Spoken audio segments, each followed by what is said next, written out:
If there's one thing I can't stand on this planet, it's a liar. It's even worse when you're knowingly lying to your viewers for money. Most reviewers I've seen who are given the Xbox Ally X early for review are trying to hype you up with the software being a game changer. But in reality, every single Windows-based PC handheld can get the exact same Xbox full screen experience right now, absolutely free. Honestly, the Xbox Ally X is nothing more than a cash grab that you should avoid at all costs, especially if you own last year's Ally X. But I'm going to prove it to you as someone who's owned the Steam Deck, the original Ally, the Ally X, ever since they came out on their respective release dates. By the way, my name's Cade from Beyond the Box, and I'm giving an Oculus Quest 2 away at 20,000 subscribers, and I'm giving a PS5 away at 30,000 subscribers. And we're getting really close. We only need about 600 more, so make sure you subscribe and hit that bell icon so you're alerted to all our future giveaways. Okay, so first things first,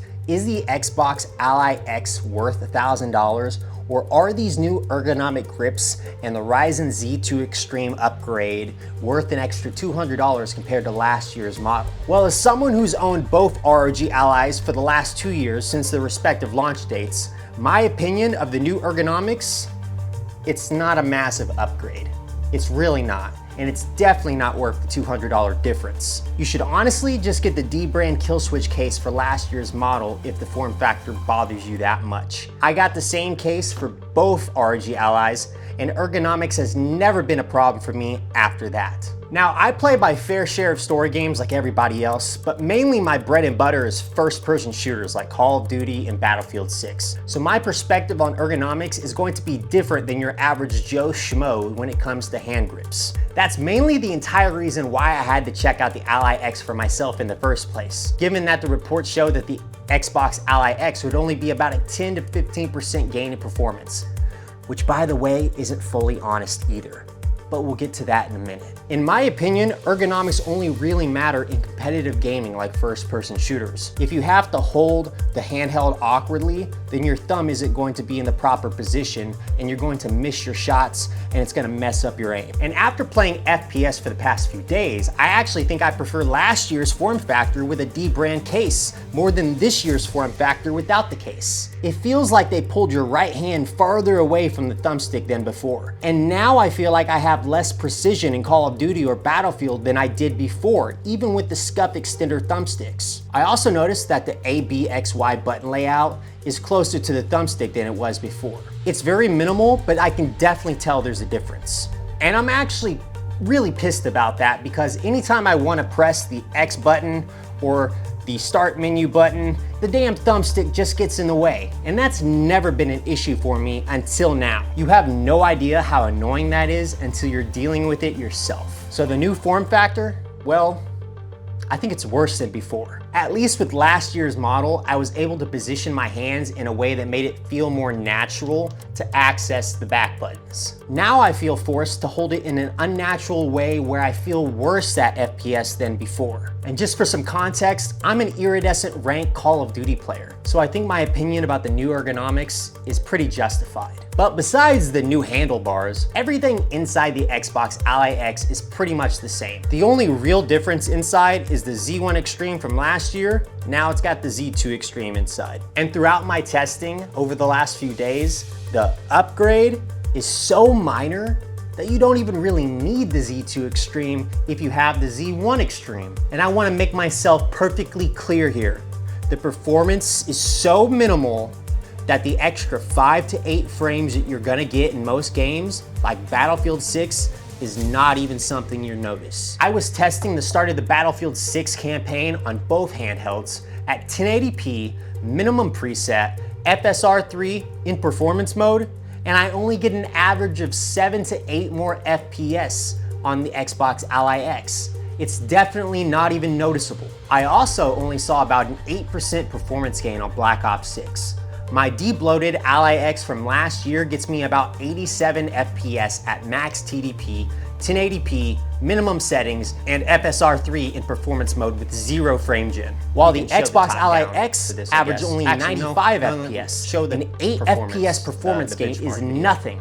You won't even notice a difference. The only game that I actually saw decent quality of life improvement in was GTA 5 Enhanced Edition. That was about a 10% performance gain in max TDP, 1080p, high preset with FSR 3 quality mode without any frame gen. The 10% performance gain is nice, but I'm already playing GTA 5 at an average of 63 FPS on the Ally X that I bought last year. So going to 75 FPS on GTA 5 isn't that big of a deal for me. But funny enough, some games like Cyberpunk 2077 at 1080p Steam Deck preset with FSR 3 in quality mode, I actually somehow got worse performance on the Xbox Ally X than I did on last year's model, which is really concerning to see. Imagine buying the newest state-of-the-art PC handheld that reviewers told you was going to be the best on the market, only to find out that you actually get better performance on last year's model if you de-bloat Windows on your own and then use the Xbox full screen experience on top of that. And like Cyberpunk 2077, I also saw worse results in Forza Horizon 5 on the Xbox Ally X compared to the self-de-bloated Ally X. I got about 9 FPS more on average than the new Xbox flagship Ally X.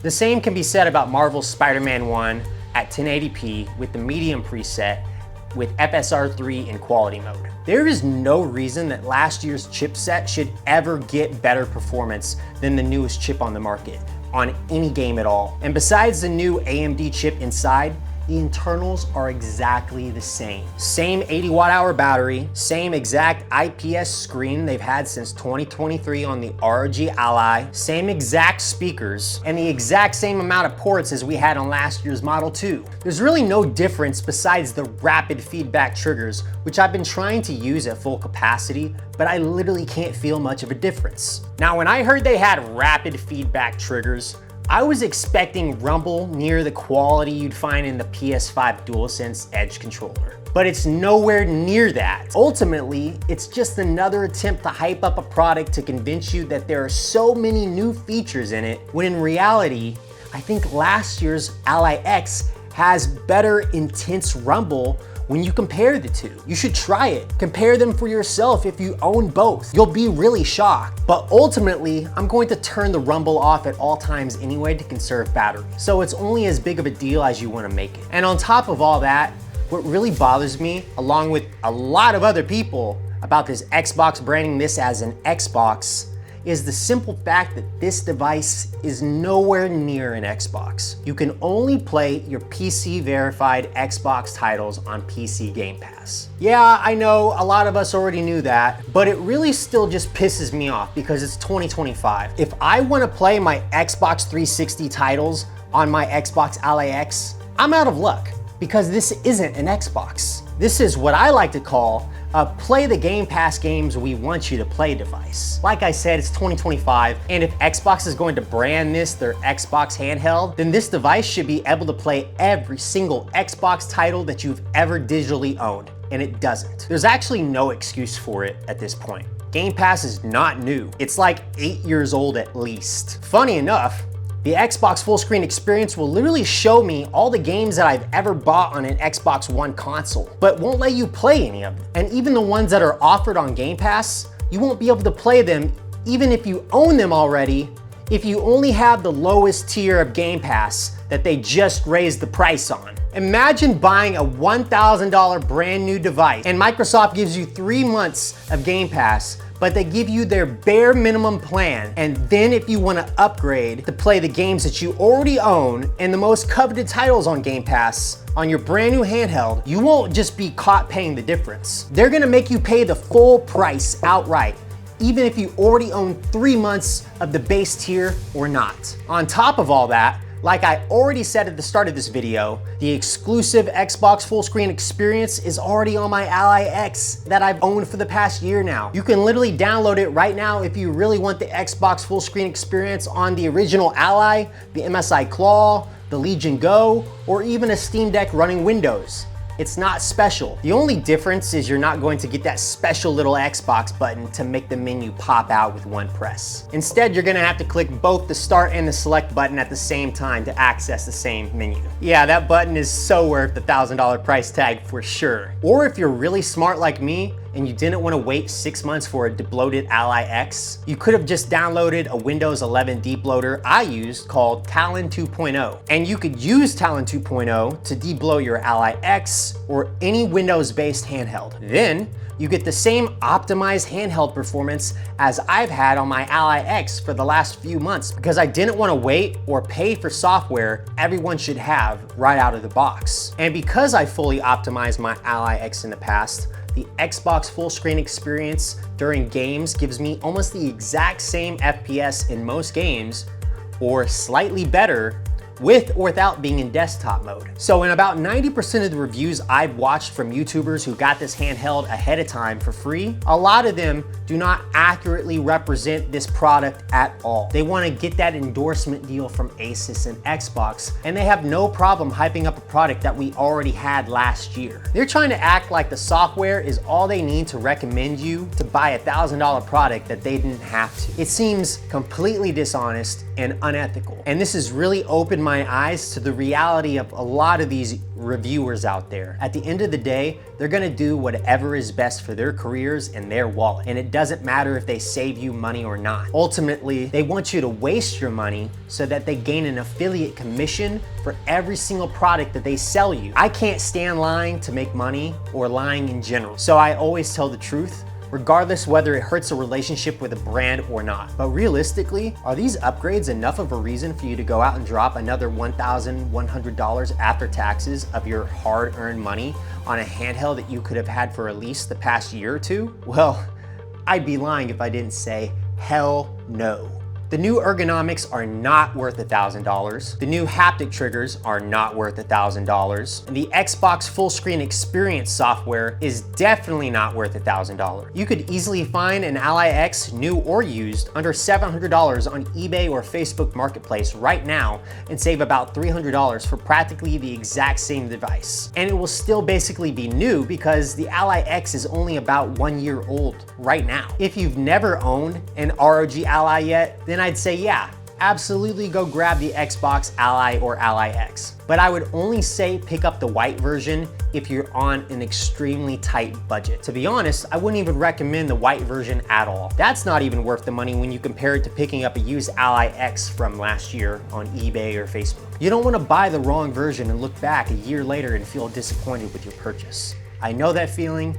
It's the absolute worst. If you own the original white Ally, yeah, I think you can upgrade, but only to the black Xbox Ally X. Both Xbox models, you can upgrade the SSD at a later date if you want, but don't bother with the white version because you definitely want to avoid the white Xbox Ally at all costs, unless you're extremely on a tight budget. And if you're that tight on money, just get a used one off Facebook or something for way cheaper. In my opinion, this is all just a massive cash grab operation by Microsoft and Xbox, which just based on their Game Pass price increases last week, I'm not surprised. You can get the full screen Xbox experience on any Windows 11 handheld going forward. You really don't need the Xbox Ally X unless you're coming from a Steam Deck. But overall, I really just can't recommend the Xbox Ally X to you if you already own an Ally X. I feel like majority of the PC handheld community already has an Ally X if they're extremely serious about having the best gaming performance on the go that's possible. Hell, you'll even be able to get the Xbox full screen experience on the Lenovo Legion Go 2 when it launches here really soon, October 30th. And I'll be reviewing that handheld just as brutally honest as well. At the end of the day, there's literally nothing special about the Xbox Ally X at this point besides the controller handles. So if you're on the fence about getting the Xbox Ally X, I would definitely tell you to just be smart and save your money. Wait for the ROG Ally 2 or spend the extra $400 to get the Lenovo Legion Go with an OLED screen and then add the Xbox full screen experience to it yourself. You literally have a ton of different paths at this point for your next gaming handheld. But all I recommend is that you do not buy the Xbox Ally X. Now, if you enjoyed this video and you appreciate my honesty, don't forget to smash that thumbs up for the YouTube algorithm. It really helps me out more than you guys could ever know. And again, I'm giving away that Oculus Quest 2 at 20,000 subscribers, and I'm giving away that PS5 at 30,000 subscribers. So make sure you subscribe and hit that bell icon so you're alerted to all my new videos. But that's it for me, and I will see you in the next one. Peace out.